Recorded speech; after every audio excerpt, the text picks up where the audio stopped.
안녕하세요, 썸머입니다. 네, 오늘은 제가 저번에 말씀을 드렸듯이 제가 캐나다에서 유학 생활을 할 때 경비를 충당을 했던 방법들을 몇 가지 알려드리려고 영상을 만들어 봤어요. 제가 처음에 캐나다를 유학을 갔을 때는 제가 20대 중반이었고 또 그렇게 돈을 많이 벌어놓고 간 상태가 아니었기 때문에 캐나다 현지에 가서 이제 이런저런 방법으로 조금 경비를 충당을 했죠. 물론 그때는 저희 부모님이 지원을 어느 정도는 해주셨지만 생활비라든지 뭐 제가 써야 되는 그런 것들은 제가 충당을 했어요. 제일 첫 번째로 이제 매달 들어가는 제일 큰 돈 중에 하나가 이제 집이잖아요. 근데 캐나다는 무슨 우리나라의 뭐 전세라든지 이런 방식이 많이 없고 전부 다 렌트예요. 전부 다 거의 다 월세로 살기 때문에 이제 매달 돈을 내야 되는 거죠.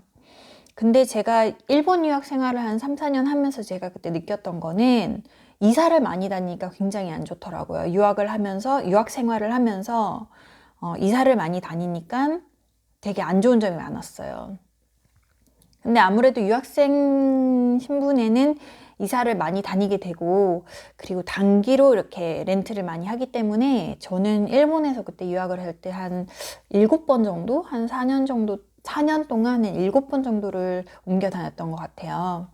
그때는 뭐 2달 살던 집도 있고 6개월 살던 집도 있고 그런 식으로 해서 한 7번 정도 제가 이사를 했었는데 물론 그때는 유학 생활할 때는 짐이 그렇게 많지 않으니까 이사를 하는데 뭐 큰 부담은 없었지만 그래도 돈도 들고 시간도 들고 그리고 아무래도 이렇게 마음이 맞는 사람들과 사는 게 그렇게 쉽지는 않았던 것 같아요. 그래서 제가 이 캐나다 유학을 갈 때는 결정을 했었던 게 캐나다에서는 내가 집을 구해야겠다라는 생각이 있었어요.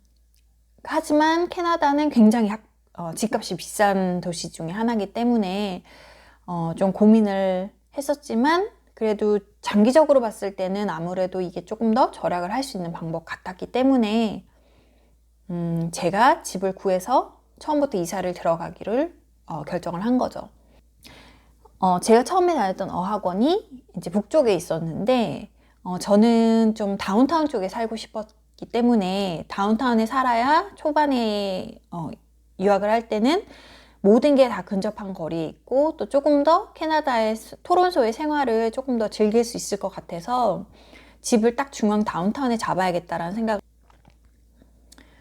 집을 먼저 구하자 해서 다운타운 중심에 있는 토론토 이튼 센터라고 혹시 아실지 모르겠어요. 이튼 센터라고 큰 대형 쇼핑몰인데 그게 영앤 던더스라는 딱 중앙 다운타운에 있거든요. 근데 그 옆에 라이어슨 대학이라고 있어요. 그 라이어슨 대학 옆쪽에 있는 아파트를 구한 거죠. 그래서 제가 살았던 아파트는 영앤 던더스 다운타운과 영앤 컬리지라는 그 역 두 개 사이 중간에 저는 살았기 때문에 제가 이용했던 역은 컬리지 역도 이용하고 그리고 던더스 역도 이용하는 딱 중간에 살았죠.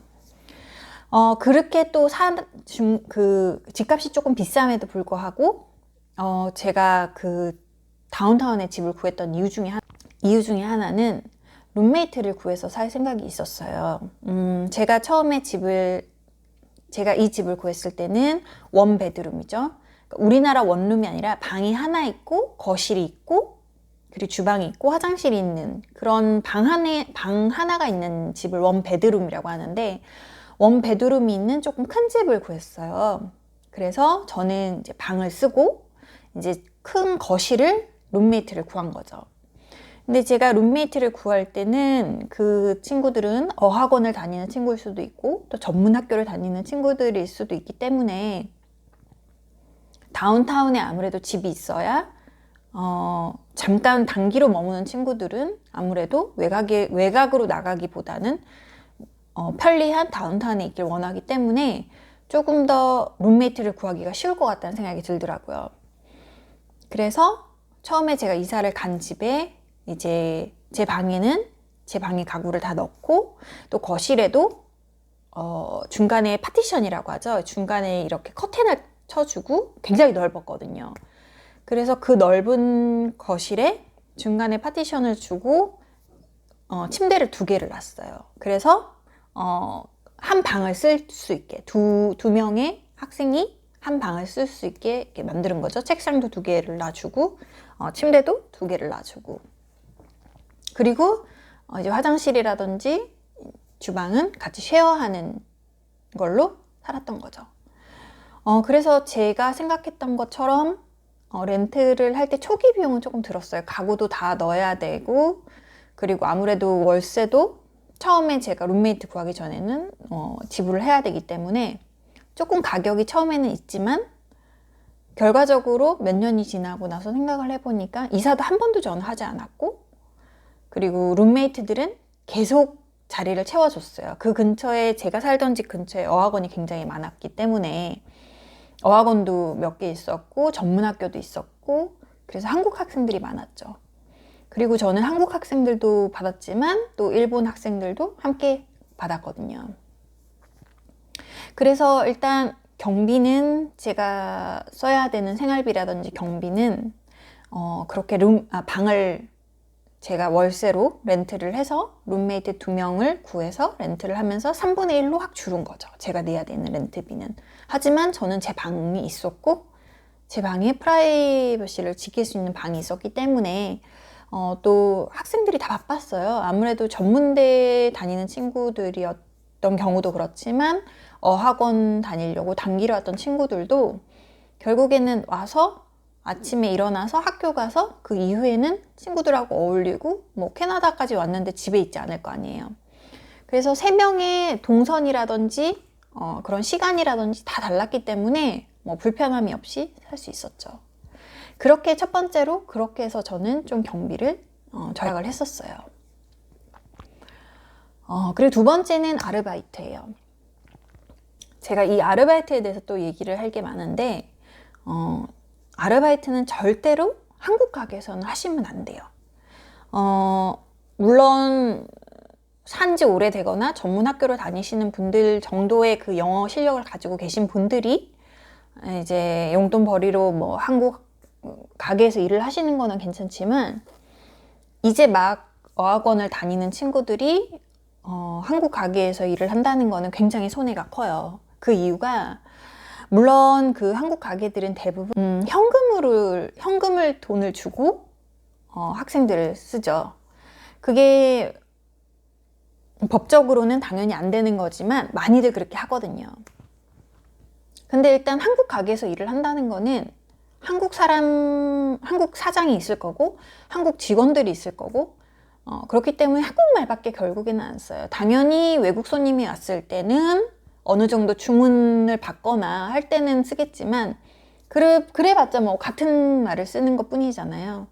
그래서 결국에는 돈을 조금 벌자고 한국 가게에서 일을 하는 거는 영어 공부 실컷 해놓고 한 번도 쓰지 않고 그냥 한국에 있는 환경과 다를 거 없이 사는 거기 때문에 절대로 어학원을 처음에 들어가셨을 때 몇 달은 하시면 안 돼요. 그래서 저는 아르바이트를 다양하게 했었는데, 뭐 커피숍에서도 아르바이트를 했었고, 커피숍에서 꽤 오래 했던 것 같아요. 커피숍에서 꽤 오래 했었고, 그리고 또 친구들의 소개로 뭐 레스토랑이라든지 이런 데서도 여러 번 했었고 많이 했었죠. 그래서 아르바이트는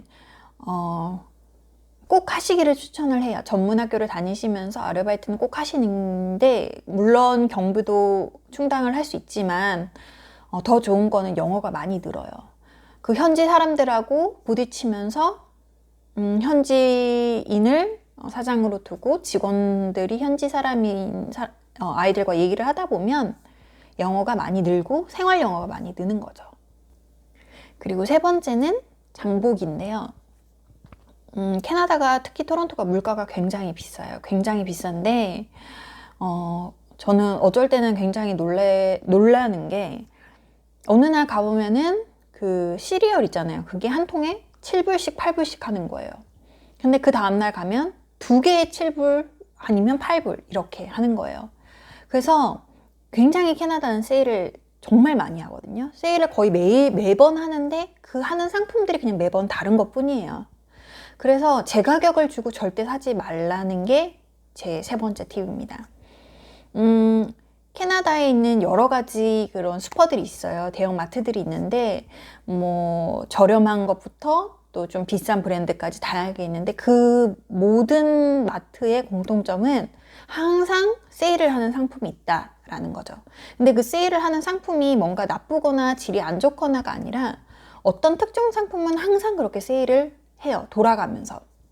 그래서 굳이 오늘 시리얼이 비싼데 오늘 사지 말고 내일이나 내일 모레 다시 오면 그 상품이 저렴할 수 있거든요.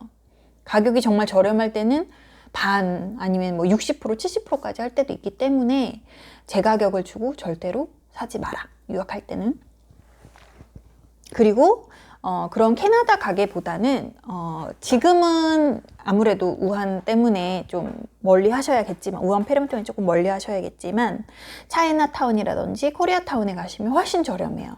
뭐 예를 들어서 생선이라든지 고기라든지 야채들은 사실 저는 코리아타운을 굉장히 많이 갔어요. 제가 코리아타운에 저는 뭐 소주도 안 마시고 한국 친구들도 많이 없었지만 제가 유일하게 코리아타운에 갈 때는 장을 보러 간 거였거든요. 캐나다 토론토에는 그 코리아타운이 두 개가 있어요. 하나는 북쪽에 있고 크리스티라고 해서 서쪽에 하나 있거든요. 그래서 그 두 개가 있는데 저는 아무래도 다운타운에 살았기 때문에 서쪽에 있는 그 크리스티에 있는 코리아타운을 많이 이용을 했죠.